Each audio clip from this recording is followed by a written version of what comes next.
There comes a moment in every person's life when the curtain is pulled back, and what's revealed isn't just painful, it's devastating.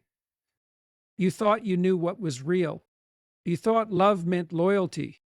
You believed the words they told you, the promises they made, the mask they wore. But then the truth emerged. Not quietly, not kindly. It exploded through your life like a wrecking ball through stained glass. And you were left standing in the ruins not just of trust, but of your entire reality. It's not just the betrayal that breaks you. It's the realization that your instincts were right, but you silenced them. It's the awareness that the time you invested, the loyalty you gave, the tears you shed, were all in service of a lie. And when that hits, it doesn't just hurt. It shakes your identity. It cracks open your beliefs. It forces you to confront the parts of yourself that were complicit in the illusion. This is the soul-crushing aftermath of discovering the truth. But in this pain is power. In this collapse is clarity. And from this darkness, a new version of you is being born. Truth shatters illusion, but it sets the ground for authentic rebuilding. The truth rarely arrives politely.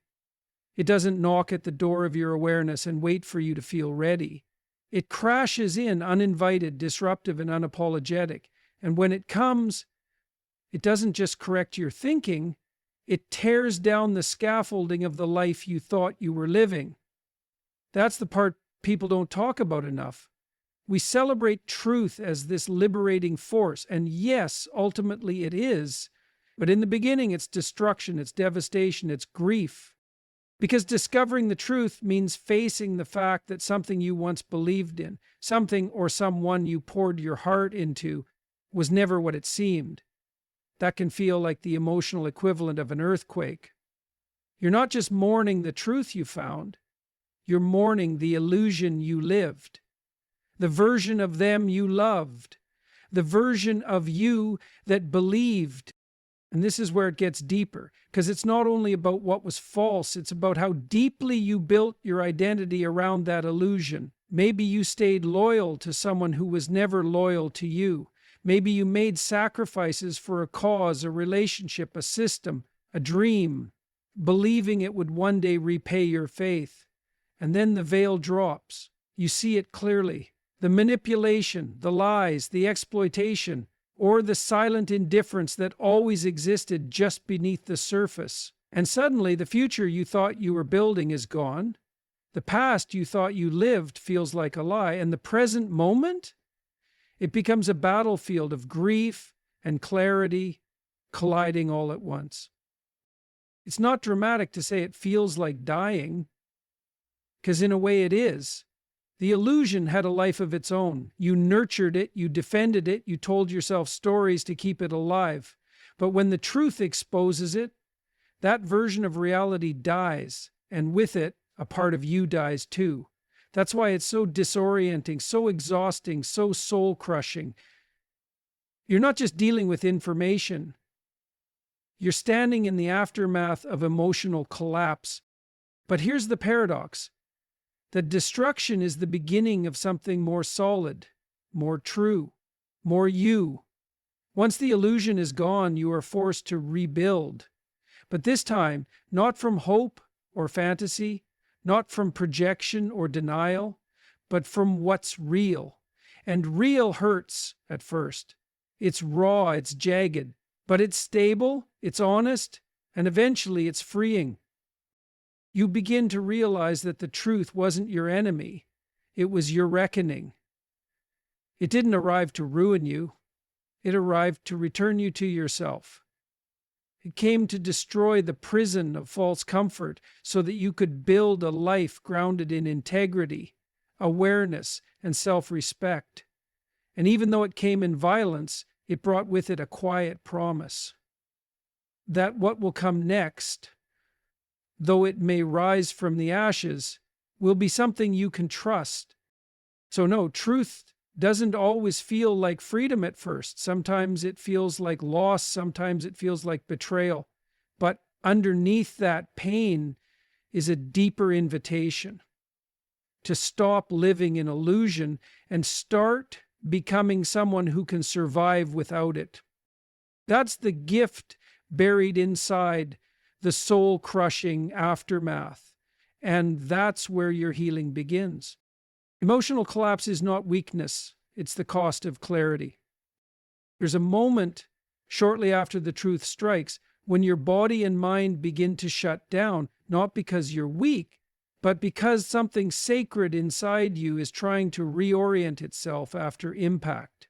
It feels like numbness at first, or maybe like a wave of panic you can't explain. Your chest tightens, your thoughts spiral, your appetite disappears, sleep becomes a stranger. And yet, this is not just sadness. This is the nervous system's response to the collapse of a world it once called safe. Too often we shame ourselves for how deeply we feel pain.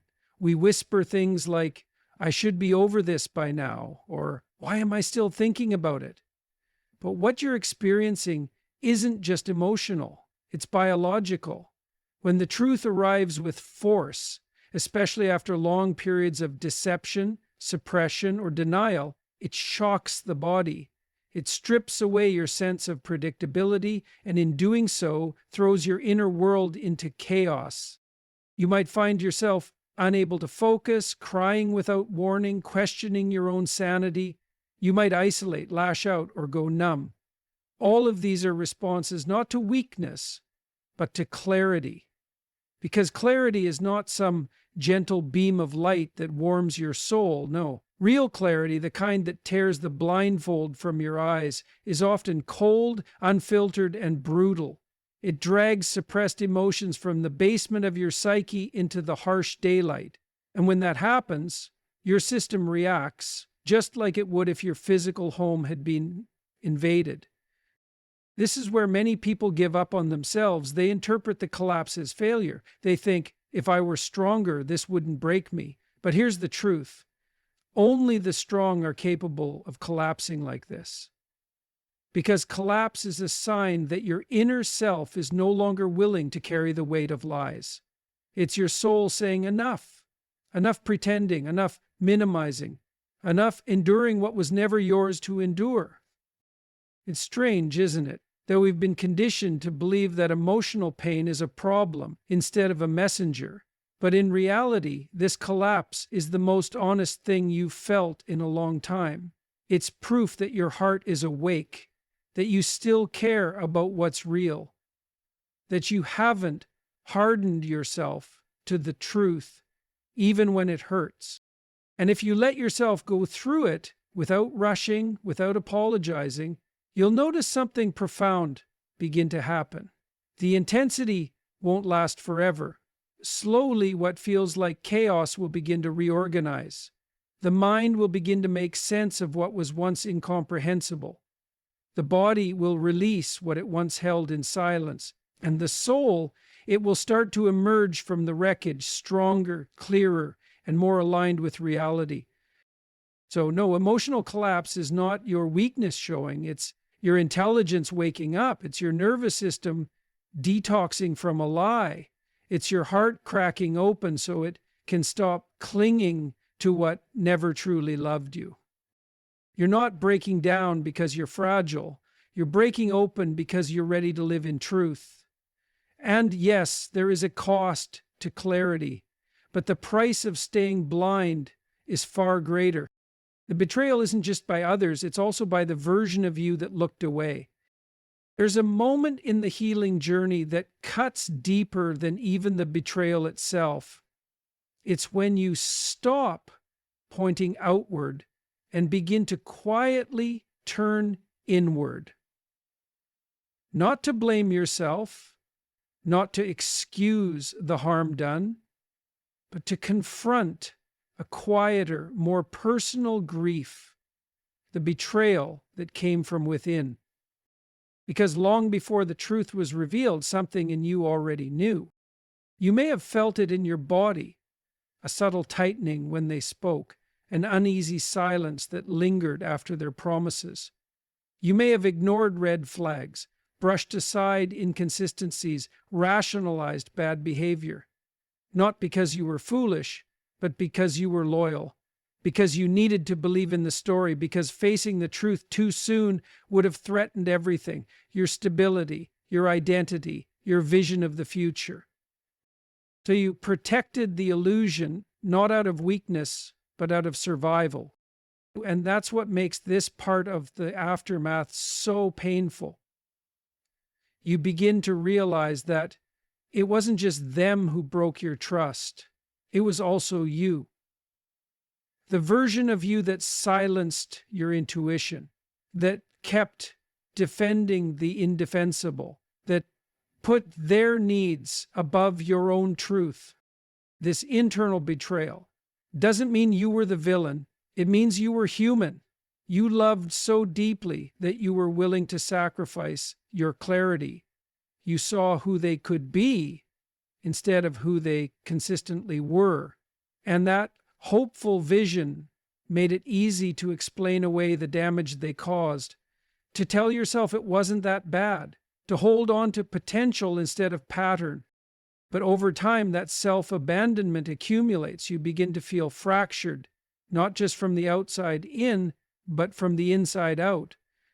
That's what soul-crushing really means. It's the collapse of the self you constructed in order to survive what was never truly safe. It's not just grief for what they did to you, it's grief for what you did to yourself to keep the illusion alive. And here's the brutal part. You can't heal without facing it. You can't fully move on if you're still angry at yourself for not leaving sooner. You can't reclaim your power if you're still ashamed of how much you tolerated. The path to healing begins with forgiving yourself for not knowing what you couldn't yet face and for protecting yourself the only way you knew how. When you see that version of you clearly, the one who stayed silent, who hoped against evidence, who chose love over logic, you may feel embarrassed, you may feel angry, but try instead to feel compassion. That version of you was doing the best they could with the tools they had. And in many ways, they were the bridge that got you to this moment, the moment where you no longer need to betray yourself in order to feel loved. This is your turning point, where self-betrayal gives way to self-loyalty, where you stop asking why you let it happen and start focusing on how you'll never let it happen again. You won't ever be that blind again, not because you're jaded, but because you're awake. You've tasted truth, and though it came at a high cost, it left behind a gift, the unshakable vow to never abandon yourself again, no matter who tries to convince you to. Healing begins when you let go of the need to make it make sense. One of the hardest parts of truth's aftermath is the obsessive need to understand. The mind enters a loop, spinning through every conversation, every red flag, every choice you made. You replay memories like a detective at a crime scene, looking for the clue that explains everything. Why did they do this? When did they stop caring? How could someone claim to love you and still do what they did? But there's a deeper, often unspoken reason for that mental spiral. You're not just seeking understanding, you're seeking closure. You're hoping that if you can make it make sense, the pain will finally have a place to rest. That if you can figure out the why, the suffering might shrink. And that's the trap. Because some things don't make sense, not in any way that truly satisfies the soul. Some people lie simply because they can. Some betray because their own emptiness runs so deep they feed off of the trust of others just to feel alive. Some wounds happen not because you deserved them, but because the person causing them never learned how to love cleanly without control or conditions. And trying to understand the inner logic of someone who hurt you will only exhaust you, because their actions weren't born of logic, They were born of wounds, fears, ego, or power, and none of that can be explained in a way that gives you peace. In fact, the more you try to rationalize it, the more distance you create from your own healing. There's a point where you have to make a radical decision to stop chasing closure from them and start offering it to yourself. You don't need their apology to heal. You don't need their confession to move forward. You don't need the full story, the missing pieces, or the perfect explanation. What you need is the courage to stop needing it. Because peace isn't something they give you, it's something you reclaim. And the moment you let go of needing it all to make sense, you begin to create space for a different kind of clarity, not the clarity of answers, but the clarity of alignment. The clarity that says, I may never understand why they did what they did, but I fully understand why I'm walking away from it. Letting go of the need to make sense isn't denial, it's maturity. It's understanding that not everything broken can be put back together neatly. Some truths just need to be accepted, not solved. Some wounds just need to be honored, not dissected. And some people, you heal by not giving them another ounce of your energy. This is where true healing begins, not in explanation, but in release, in the quiet decision to stop carrying the burden of questions that only weigh you down, in the deep breath you take when you realize that life doesn't owe you perfect justice in order for you to live in peace. It's okay if the story never gets closure. It's okay if they never see your worth. It's okay if the pain never gets wrapped up in a neat, satisfying conclusion. You don't need to make it make sense. You need to make you make sense again to yourself. And that starts the moment you stop reaching for what hurt you and start reaching inward toward the strength that never left you. The truth that breaks you is often the truth that builds you into someone unbreakable. There's a moment after the collapse, after the silence, after the storm of realization has passed, where something else begins to stir. At first it's faint, barely noticeable. A shift in your breath, a stillness in your chest. The pain hasn't disappeared, but it no longer owns you. The truth hasn't changed, but you have. You're no longer asking for the story to go back to how it was. You're no longer begging for the illusion to return, because something inside you has crossed a threshold. The moment when you stop trying to undo the damage and begin learning how to rise from it. This is the hidden gift of devastation. It doesn't just tear down what was false. It forces you to discover what's indestructibly true about you. You begin to see that the truth didn't come to destroy you. It came to expose who you were always meant to become. That version of you who needed validation from others to feel whole, they're gone. That version of you who ignored your intuition to keep peace, they've been buried in the ashes. That version of you who clung to relationships that starved your soul, they no longer have a voice. What remains is raw, honest, unapologetic, and slowly unbreakable. And no, that doesn't mean you won't still feel pain. It doesn't mean the scars will vanish. But it does mean that you'll carry those scars differently. They're not wounds anymore. They're symbols, markers of what you walked through, proof that you can stand inside a collapsing life and still rebuild from the rubble with dignity intact. This is the paradox of transformation. The very thing that shattered you is the same thing that refined you. There's a kind of strength that can't be faked, the kind that only comes when you've faced a truth so devastating that it empties you and you survive it.